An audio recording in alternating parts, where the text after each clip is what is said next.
our panel. We're going to have a panel discussion on Dan Asia Pacific, yeah? Top divers question answer. I'd like to invite Mel. Mel on stage, Mel.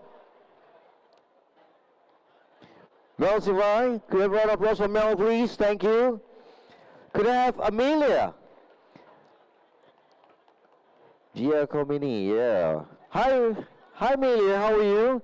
And of course, Bayu Wardeo. Okay. This is a panel discussion on Dan Asia Pacific, and of course, it's all about top divers question and answer. So in the meanwhile, please enjoy this segment and listen up, for we have a lot of interesting, vital information to be learned, yeah? Thank you very much. The stage is yours. Bombs away.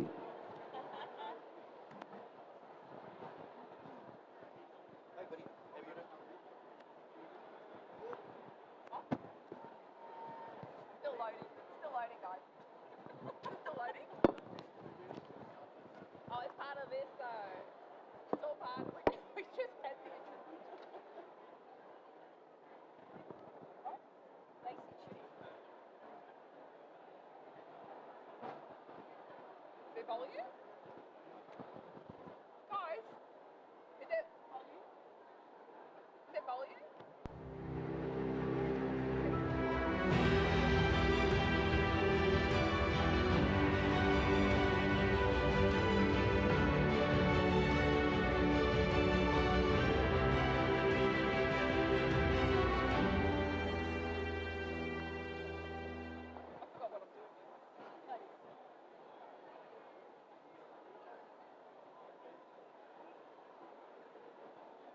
Hi, and thanks for joining us today.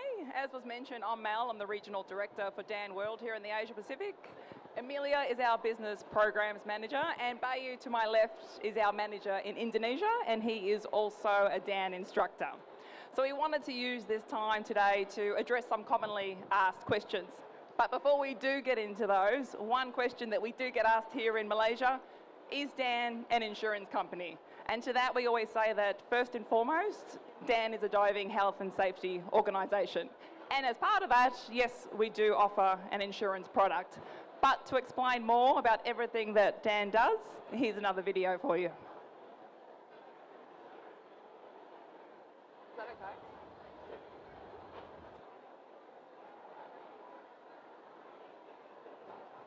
I can see it there in the background though. Is it working? Oh, it's still loading. Still loading. Oh, what happened? Before you wake up. It's always happening. Hey? It's always happening.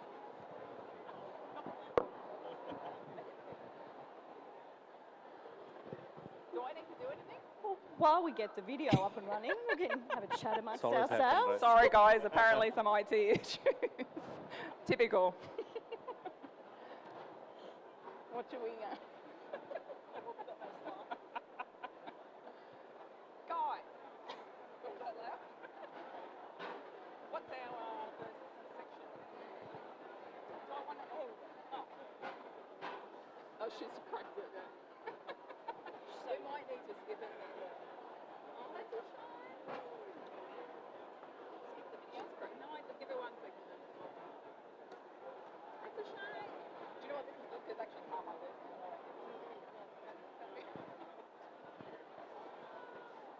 Sorry, everybody. Do we just skip it? No.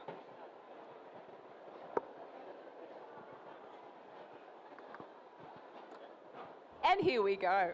Before you wake up. Before you pack. Before you leave on your trip. We're here, working to make diving safer. Medics, doctors, 24/7 emergency hotline staff, experts who have handled over 10,000 emergency medical evacuations. It's that tireless dedication and expert management of care that give divers confidence to explore freely, to see the world from a new perspective, one that most never experience. Knowing that if there's an emergency, someone will be there to help. knowing they have a safety organization by their side every step of the way.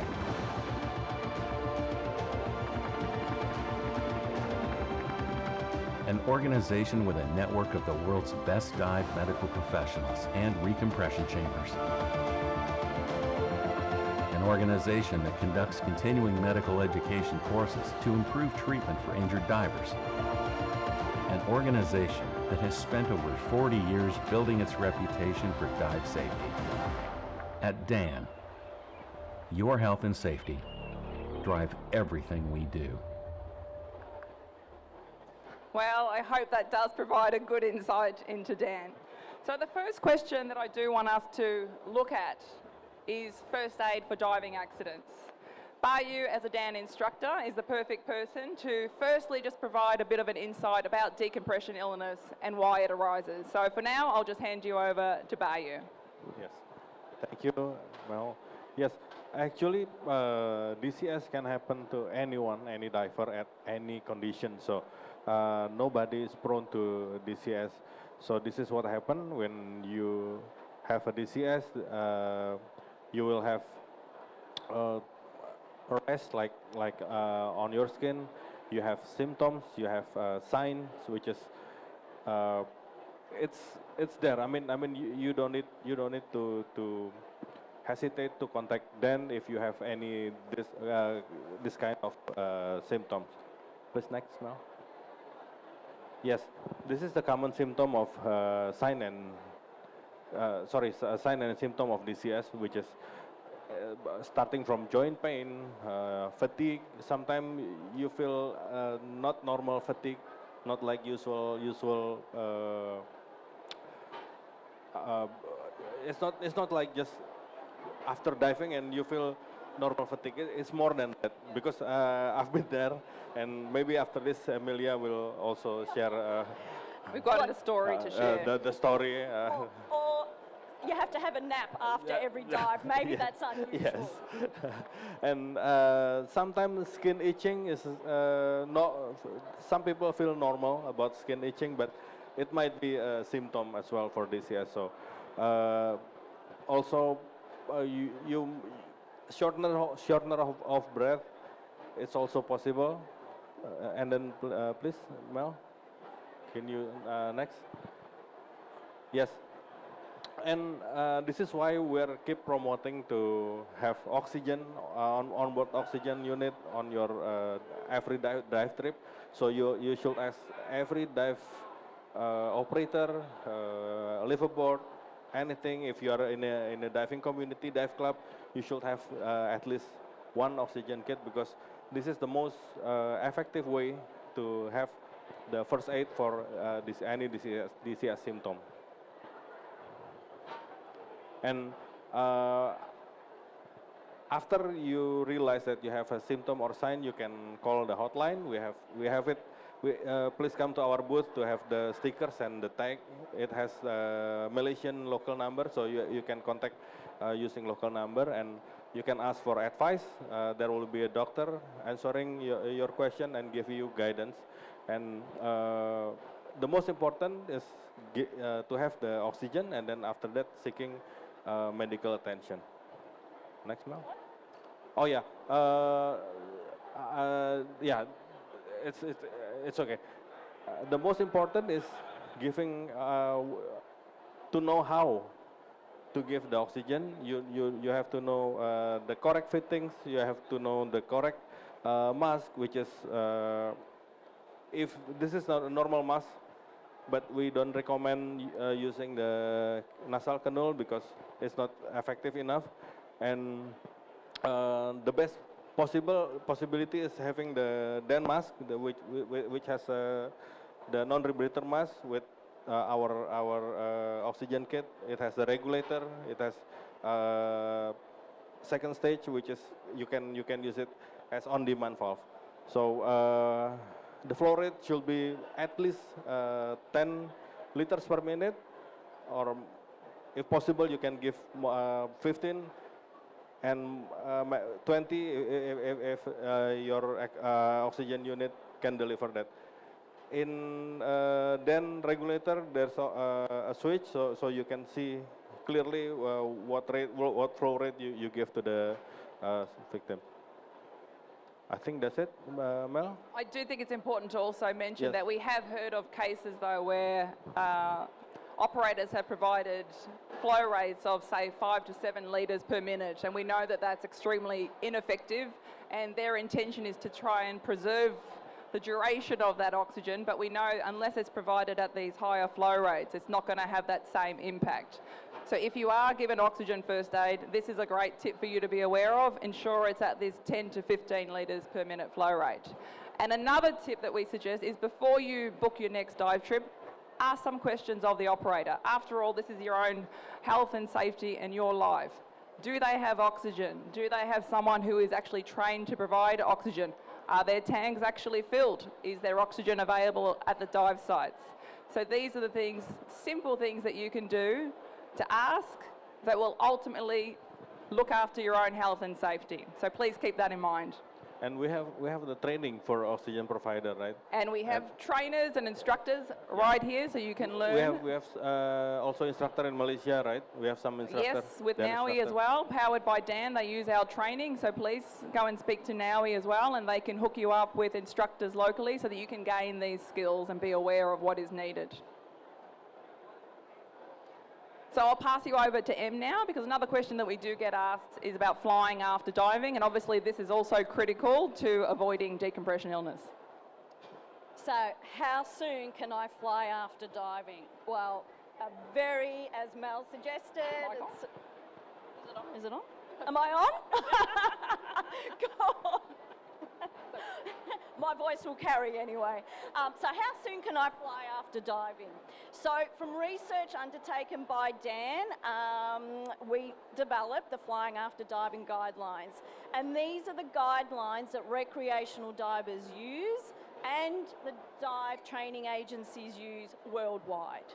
Now, the suggested minimum surface intervals for a single day, no deco dive, minimum 12 hours. More is better.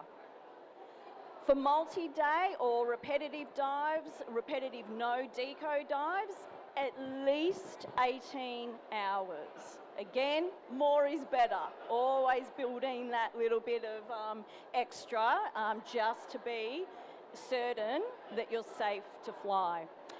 Now, if you've done mandatory deco dives, again, at least 24 hours. So, you know, the rule of thumb that most divers use is just wait a day. Wait at least one day before you depart. You know, you join your flight and then head to your next destination. And that's why longer surface intervals will further reduce the DCS risk. Have I missed anything? Great, Em. Okay, so exercising after diving. So while you may feel good post-dive, ultimately the diving has still stressed your body. So for this reason, we don't recommend that you do any strenuous exercise after diving. Sure, go for a walk on the beach, but do you need to run 10K? No, you don't. Go for a gentle swim. Enjoy your afternoon. So yes, you can take it easy, you can do some gentle exercise, but nothing strenuous. Lay by the pool. Lay by the pool. Recommended by Em. Enjoy your holiday, right? Enjoy your holiday. Yeah, enjoy the rest of your holiday, that's right. Another common question we get asked is how soon can I dive after general surgery, okay? So general surgery doesn't mean any sort of major organ surgery or any surgery to joints, any pins that are inserted, any spinal surgery. That's considered major surgery. So today we're just talking about general surgery. So just don't dive until you're completely healed and pain-free. Wait until you get your clearance from your surgeon to resume activity, normal activity without restriction. You may still need time to recover your strength and stamina and exercise capacity as well. So just listen to your body. You know, just ease into it. Everyone's different. So just, again, it's your health and you decide when you feel it's right for you to jump back in the water. Consider a cautious approach to your initial dives. You know, don't go booking a liveaboard, doing 5 dives a day. Just, you know, start slow, do some nice build-up dives. Take the opportunity, if it's been a while since you've actually dived, might be a good idea to do a bit of a refresher, check all your equipment. You know, you might want to, you know, just book a check dive with your local dive operator or dive club. I've done that before when I've been out of the water for a significant period of time. So again, start in a controlled environment. You know, as I said, don't go book a liveaboard to Raja Ampat or something like that. Dive where you feel comfortable. I know I did a series of shore dives just to sort of get myself back into the swing of things. So, you know, everyone's healing process is different, and it sometimes does take longer than what we would like. Be patient. That's the key. That's the hardest part. That's the hardest part, was for me. And follow the recommendations, and that, you know, that means that you're going to have a really successful first dive when you actually get back into the water. And enjoy it. Enjoy it, yeah. Thanks, Em, that's great. So, Bayu, Yes. tiredness after diving, yeah. is it normal? This is always a question from almost everyone. How to differ normal tired or any non-normal tired, so tiredness. So this is very common when the tiredness level of person to person is very different, and there's factors for individual fitness, like your thermal stress when you dive in somewhere quite cold, like below 24 Celsius. It will give you more tiredness than usual, and sometimes gear constructions, it's also you can add into the tiredness, because I know some people are using side mount and it will give you tiredness to balance your tank, to adjust your tank, and it will give a different level of tiredness. But tiredness in DCS, you can feel it because you are not you've been diving before, and you can feel directly that this is not normal. It almost feel like deep exhaustion, like you haven't been in this position before, and when you're normal diving, you know your level of tiredness, and this is different than usual, and that could be very positive sign of DCS. And also sometimes you can feel that after carrying your big rigging of your tank, or maybe your big camera, you feel something like twinge or something, and Pulling. yeah, most people feel that that's normal, but it's an early sign of DCS, and when it going more and more, so you have to contact them for And more. perhaps combined with other symptoms then too. Yes, of course. Okay, that's it, ma'am. Thanks, Bayu. Now, this is a very interesting area and something we get asked about at every show that we do go to. Why doesn't Dan publish or share chamber locations and information? Pure and simple, we have had cases of divers driving by perfectly good healthcare facilities to go to a chamber that they know about, only to find out that it's closed, there's no staff there, and then they think, what do I do now? So Dan does not recommend going to a chamber that you know is just around the corner or whatnot. The best option for any injured diver is to use the best locally available medical services, because not everything that can happen in the water does warrant recompression. So the first thing you want to do is get a physician to actually review you and rule out other potential illnesses, whether that be a heart attack and anything else, neurological or musculoskeletal injuries that could actually be confused with DCS. So advanced diagnostic procedures will rule out complications, whether that be a collapsed lung or something else, and other factors that could actually make recompression dangerous. That is something that we want to avoid. Jumping into a chamber is not needed for everybody, and it could be dangerous. So we want a physician to first review the diver and make sure that they can actually withstand recompression therapy. So please take that on board, and that is a critical reason that we are just not passing on this information. Call Dan. But there's more. And I'll pass you over to Em. So another consideration, and very important consideration, is the chamber's capabilities. So the closest chamber may not be the most appropriate. So Dan will always look at the diver, what they're experiencing, and what their medical needs are. So again, not all chambers are the same. Not all chambers have all the same facilities. Someone who has a very serious decompression illness may need that higher level of care that is not available at a chamber that doesn't have a high HDU unit attached to it. So that's why another consideration. The chamber's operational status can change at the drop of a hat. Chambers close all the time for scheduled maintenance. So again, we don't want you driving 3 hours that way only to find that the chamber's closed. Then you're in trouble. Exactly. So call Dan. Dan has got all the information of what is up and what is down. The chamber just may not be available just for any other reason. There could be an internal situation that's happened at the facility that has closed a chamber for a period of time. And again, that's unscheduled. Sometimes prior notification from the evaluating facility is required to begin that call-in procedure where they actually have to call in the technicians and call in the doctors as part of the treatment team.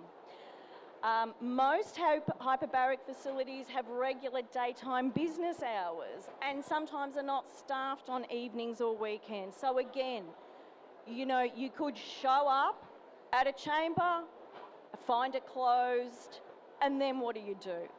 So just call Dan. Dan will look at the diver's condition, your condition, and make a plan according to that. And as we had mentioned then too, Dan maintains a recompression chamber network. So part of what we do is that we collect information from chambers all over. So you don't need that information. That's what Dan has. So we collect the information, what facilities they have, who they're capable of treating, what their hours are, et cetera, so that you can rely on us. When you speak to our medics, whether you're a member or a non-member, you'll speak to our medics, they'll ask where you are, they'll ask about your symptoms and your condition, so we can actually determine where we do need to send you based on the level of care that you need. So always keep that in mind. Dan is here as a service for all divers, for all the community. Rely on us for our advice. We are there for you. So, this is another... Why are you all laughing at me? This is your We'll get to that. So this is another common area that's coming up a lot in the last few years for us. PFOs, patent foramen ovalis. Essentially, they are a hole in the heart and it's failed to close then after birth. So essentially that is a trap door then, which it's open then and letting blood flow into the left atrium. So I'm missing my information there. So it means though the people that have this, they don't know that they've actually got this. So you don't know that you're born with a hole in your heart until something goes wrong. And even then, it really does require a lot of investigation and diagnosis to find out that you've got a hole in the heart. Essentially, people that have this are 2.5 times at greater risk of developing DCS. They're at 4 times greater risk of neurological DCS. But what they can do if they have a PFO is stop diving, close the PFO, or dive more conservatively. Now, you might think that because we work at Dan that we're immune to any decompression illness or anything else that goes wrong. But we're here to tell you that that's not the case. And for that, I'll hand you over to Amelia. Now, the reason Mel's handed it over to me is because I actually had a PFO. Didn't know I was born with it. As we said, it's a congenital heart defect. And yeah, didn't realise I had it until I actually got bent and had quite a significant skin bend. So earlier we were talking about rashes, different presentations of decompression sickness. Mine presented, I'd been diving for about 5 years prior to this happening and no issues up until that time.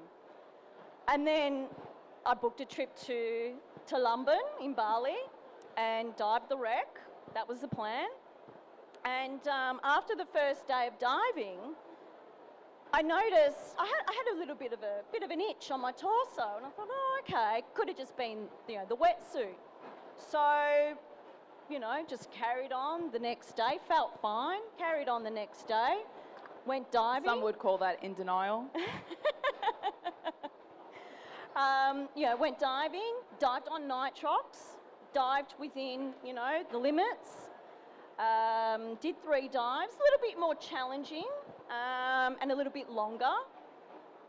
Finished my day of diving and my rash was a mottled, blotchy, purple situation on my torso and on my back and on my chest. And I thought, oh, what's this?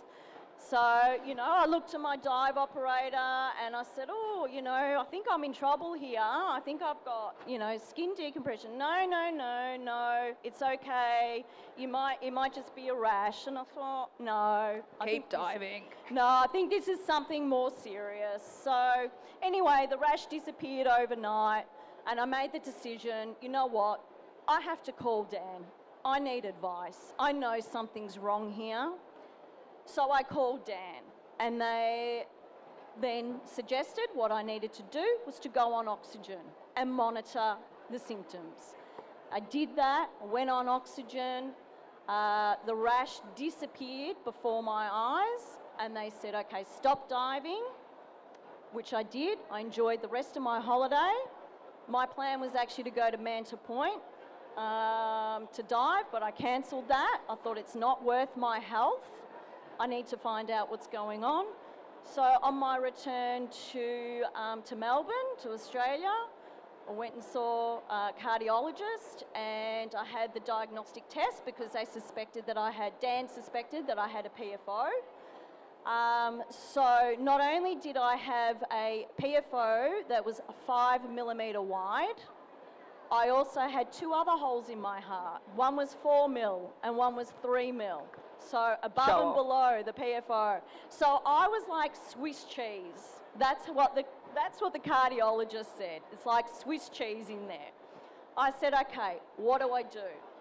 Can I still dive? He said, for you, because of the severity and because it's a full ASD, atrial septal defect, there is no safe level of diving for you.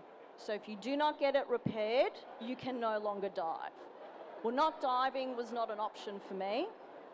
So I had it repaired. I had a device put in, so it just closes up all the holes.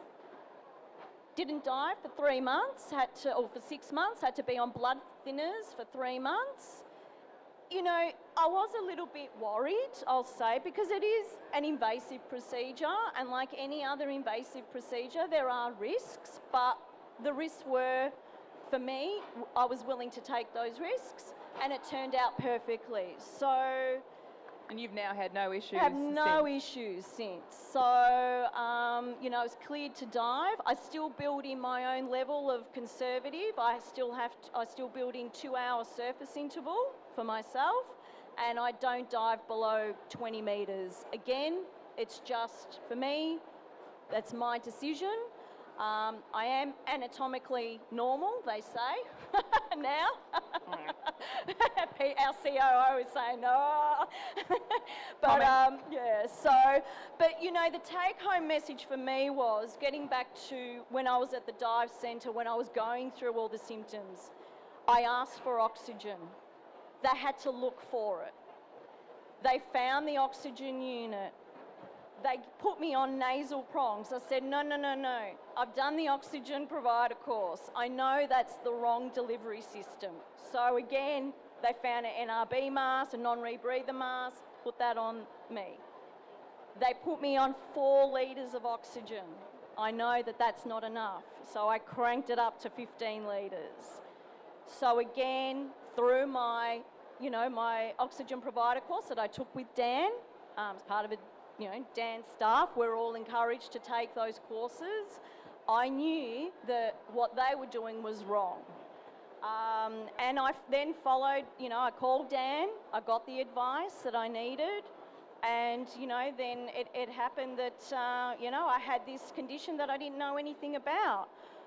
Had I continued diving and gone to Crystal Bay, the outcome would have been Yeah, a lot different, perhaps a lot worse for very you. different. Yeah. So, yeah. So, look, if it happened to me, it can happen to anyone. These things are not planned. So, it's important. You certainly don't expect to be one of those 27% of No. the population that does have a hole in your heart. No. So, Thank you, Em. That's yeah. amazing. Yeah. That's it. Thanks for sharing. And that's another takeaway then, as Em said, the nasal prongs that they try to put in your nose are completely ineffective. You're losing so much of the effectiveness then. So you need something that is covering your nose and your mouth and having that suction there.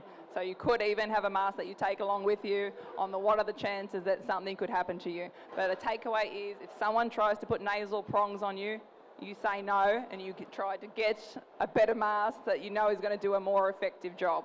And you're welcome to come over to our booth and ask us more questions about any of these things. So the next thing we'll move on to is now what do we do if we actually suspect a serious dive-related injury? And Bayu will just speak to that briefly. Yes. First of all, don't play doctors, even if you are a doctor, because you need diving physician that knows your problem. You need diving medic team to analyze, to have a diagnose. So the better option, first of all, before you're doing anything, contact them. Contact the emergency hotline. You have the, like we told before, we already have the local Malaysia number, so we can contact anytime. And it's not only for DAN member, it's for everyone. Even for a non-DAN member can contact, they can ask for direction, they can ask for anything. And behind the emergency hotline, there's a lot of our referral physician. We have a doctor team in Malaysia as well. They were a very good team. Dr. Andrew Ang and his team were very great. They were also a diver, so they know what is happening with you. And of course, when you stop by at DAN booth, we can give you a sticker and tag that shows what to do if there's an accident. So monitor like simple thing like monitor the diver airway, breathing, circulation, give oxygen, and contact the local emergency service. So that's all you can do. Give it to the paramedic and the medical service. They will help you. And on that area, on that situation, then hotline will communicate with the emergency service. So they will be the diver will be on a very good hand. So that all I can say, Mel. Thank you, Bayu. That's great. So Bayu did touch on this, but the question is who can call DAN's 24/7 hotline? Now, DAN is here for the entire community. So anybody can call the DAN hotline, and we recommend that you do. We've got in-house medical teams waiting there to receive your calls and to provide you the advice that you do need. So DAN will always provide advice and support to any diver, dive operator or medical facility. And often the time when you do go to a hospital or a medical facility, they're not trained in diving medicine, so they really don't know what to do with a diver. So you as the diver could say, call DAN for me, and our doctors will speak with the doctors at the hospital or the medical facility, and they'll appreciate that guidance. If they haven't seen cases of decompression illness before and they haven't trained in it, how are they to know the unique nature of decompression illness and other diving injuries. They're not. So use our service. We are here to help you as the diving community, and it's a free service that we do for the community.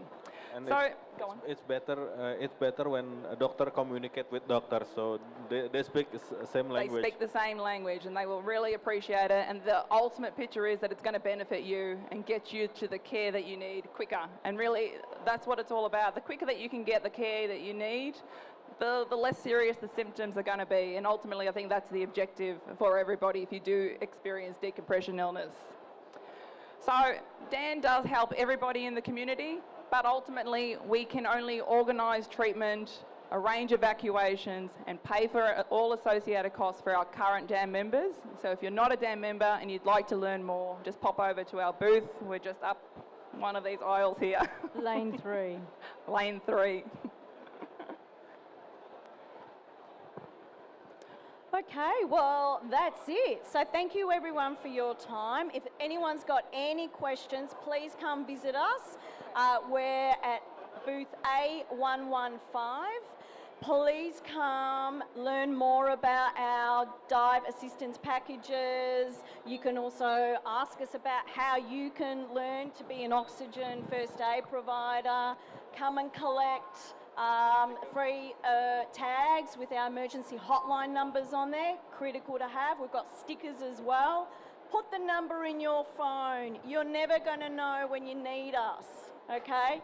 And you're going to need us when you need us. So, like, When you least expect it. yeah, when you least expect it, and you know it can happen at any time to anyone. So you might have to call Dan for someone else. So please, you know, keep that in mind. And also, you know, if you come to our booth and you actually join, you take out one of our dive assistance packages, you actually get a free T-shirt as well. So, Great job, Em. yeah, so- Thank you, everybody, Thank for you, joining us. Thank you, Really everyone. enjoyed speaking Thank to you. you. Thank you. All right, round of applause, please. Thank you, Mel. Thank you, Amelia. And thank you, Bayu. Thank you. That was good knowledge, actually. I learned something new because I got 3. So she got 3 too. I'll talk to you later.